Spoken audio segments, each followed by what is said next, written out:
गोव्यासह महाराष्ट्र, कर्नाटक आणि देशभरामध्ये एमडी ड्रग्जचं जाळं पसरवणाऱ्या एका आंतरराष्ट्रीय रॅकेटचा पर्दाफाश करण्यात पुणे अंमली पदार्थ विरोधी टास्क फोर्सला रविवारी यश आलं।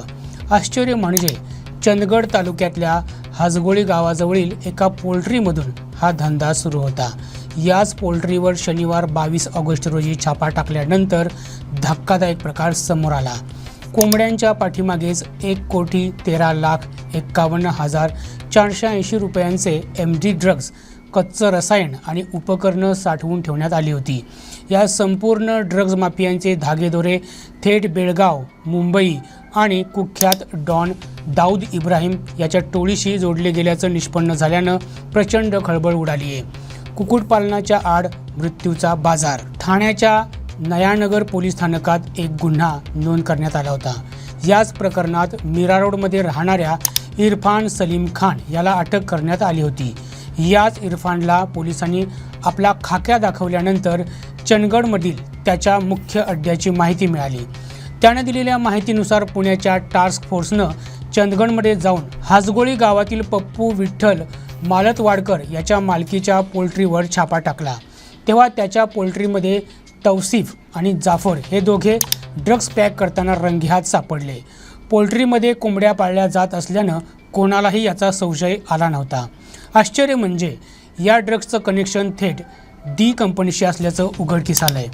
अंडरवर्ल्ड डॉन दाऊद इब्राहिम याचा हुकमी एक्का सलीम डोला हा आंतरराष्ट्रीय पातळीवरील ड्रग्ज व्यवसायाचा म्होरक्या आहे।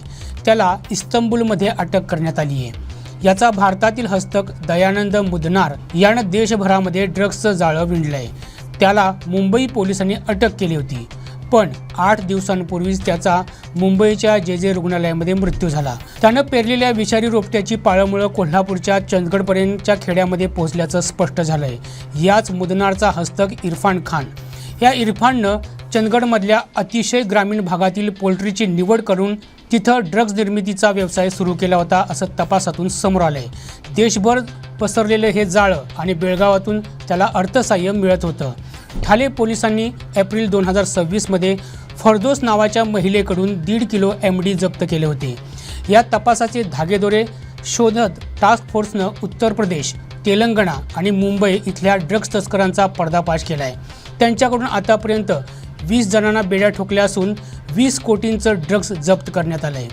गोव्यासह महाराष्ट्रातील अशाच महत्त्वपूर्ण घडामोडी जाणून घेण्यासाठी आमच्या प्रुडंट मराठी यूट्यूब चॅनलला सबस्क्राईब करा।